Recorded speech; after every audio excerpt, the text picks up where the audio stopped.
Hi, I'm Zoe and this is Jewel. Just a quick reminder that I'm not a professional horse trainer and anything you see in my videos is intended as a guide only. I always recommend advice from professional horse trainers. Have a great one, enjoy the video.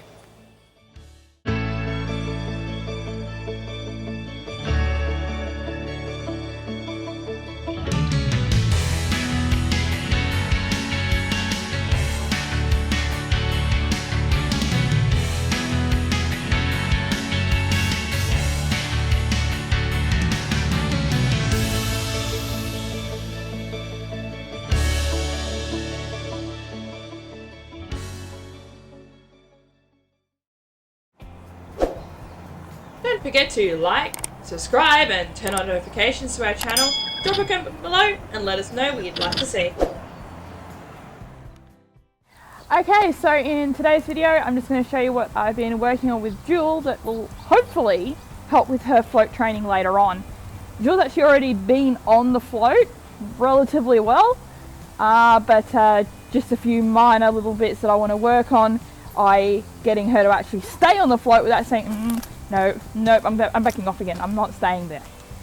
So based on another little training video I discovered by another trainer overseas from Australia somewhere, was an exercise that they did using the whip as an extension of themselves and using it to touch the horse in different areas to get the horse to move different ways to later use those cues to get the horse to actually self-load. So let's go get the halter and we'll get Jewel and we'll meet you over. Good. Thank you. Thank you. Good girl. Yep.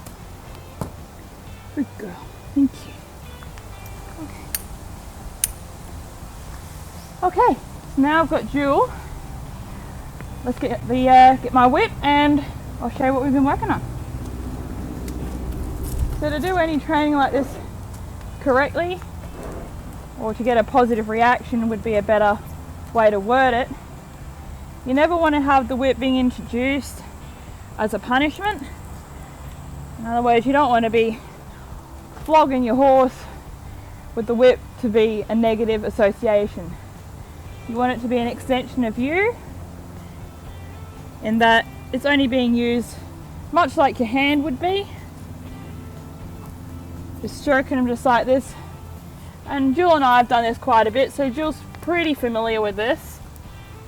And it's also how I got Jewel used to being touched all over, especially in sensitive areas like here. You can see she's still pretty sensitive to it, but she's 10 times better than she was. So I just turn around and we'll repeat on the other side. Good girl. Once again, you're just touching them all over, getting them used to the feel of it if they aren't already. And Jewel's good even up on the neck like this. Again, just down the legs, in between the legs, the belly, a little bit in the groin area like this. So you can see she's a little tender there, a little bit sensitive, but there's no major fireworks to happen there.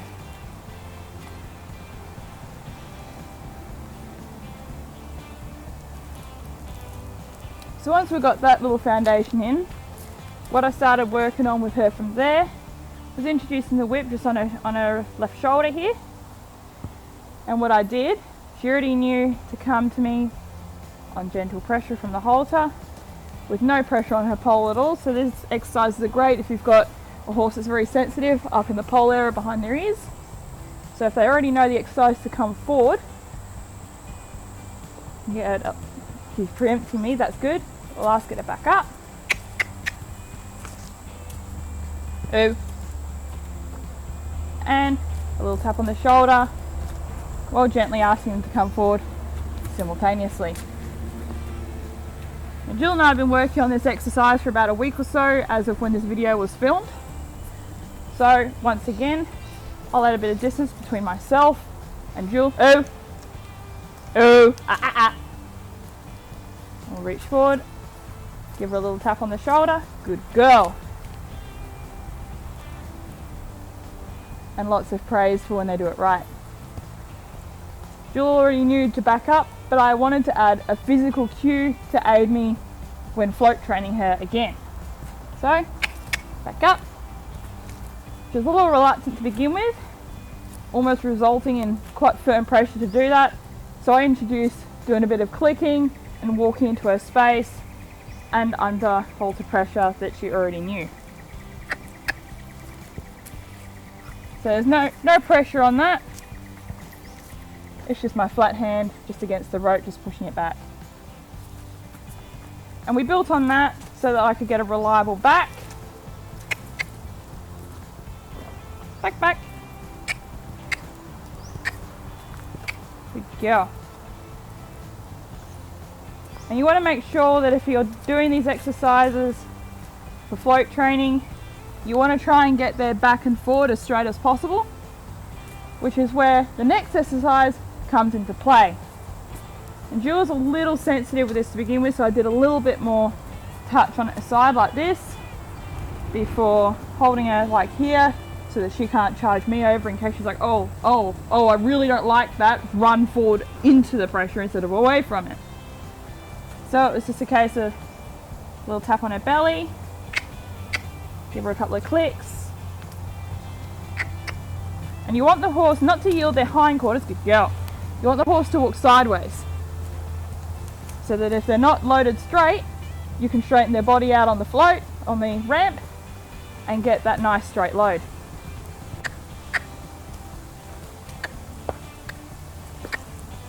Good girl. And it comes in handy if you're getting them to back up and they're starting to drift. I can give her a little tap. Good girl. Back up. Good. And at times Jewel's actually very sensitive with this, that I've only got to jest to her side and she'll sidestep over for me.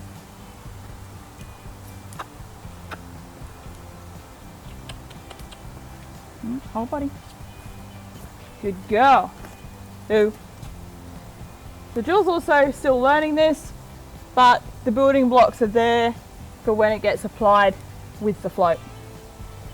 And something else that we started to do as well was grab a couple of sticks to mimic the width of the section of float she should be using rather than the whole width of the float trailer. So let's go set that little bit up and we'll show you the same exercises again.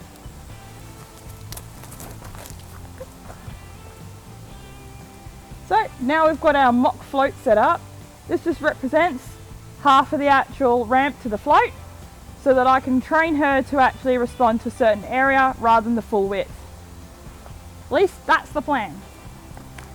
So we'll give her a tap on the shoulder, get her to walk forward. Good girl. She's drifting, so give her a little tap on the side. Good girl. Two. Good. Good girl. And woo.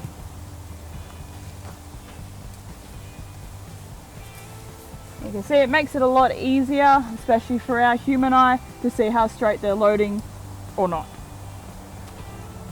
And back. So they're not the straightest sticks in the world, but they're straight enough that it gets the point across for my eyesight and for the principle of the exercise as well. Yeah.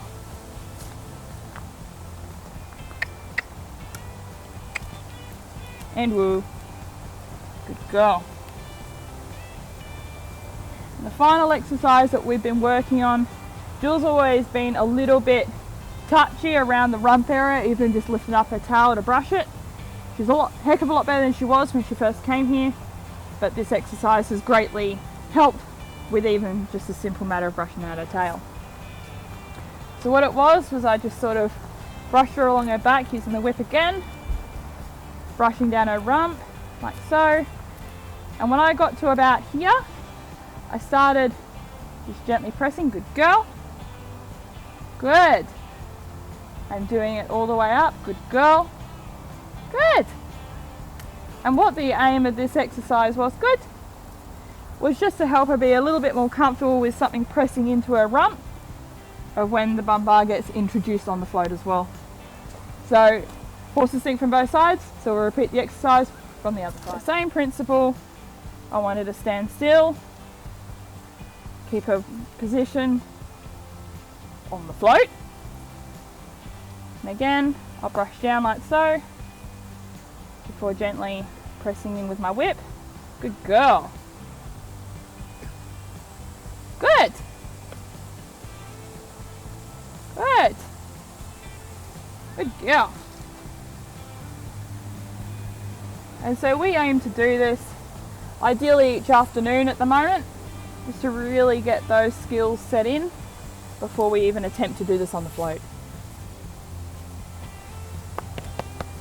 Good.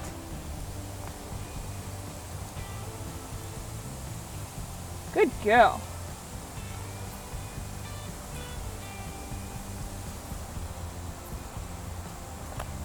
What I've started doing with this exercise too is not patting down her rump first, just go straight in with the bar, since the bar is not going to pat her on her bum first. As you can see, I'm not being rough with her, but I'm not being, you know, real soft like you'd pat a kitty on the head. It's relatively firm, like I'm actually pressing my hand into her. Good girl. Good. So as you can see by these exercises, Jul's just listening to me with her ears facing back there, and now her attention's on me. That's really good. She's not showing signs of discomfort. Big sigh, good girl. Just a nice sign of relaxation, that's really nice. And there's a thought there to cock her back leg, that's good. Good. And that's what you want. You want a nice sort of relaxation. No tension. Good. Hey. Good girl. Good. Good girl. Yeah. Good girl. Okay, so that's all for today's video. I hope some of you found this video helpful. As always, if you've got any questions for Jul here or myself, chuck a comment below and I'll answer in the best way I can in a Q&A video. Until next time, we'll see you later. Have a great one.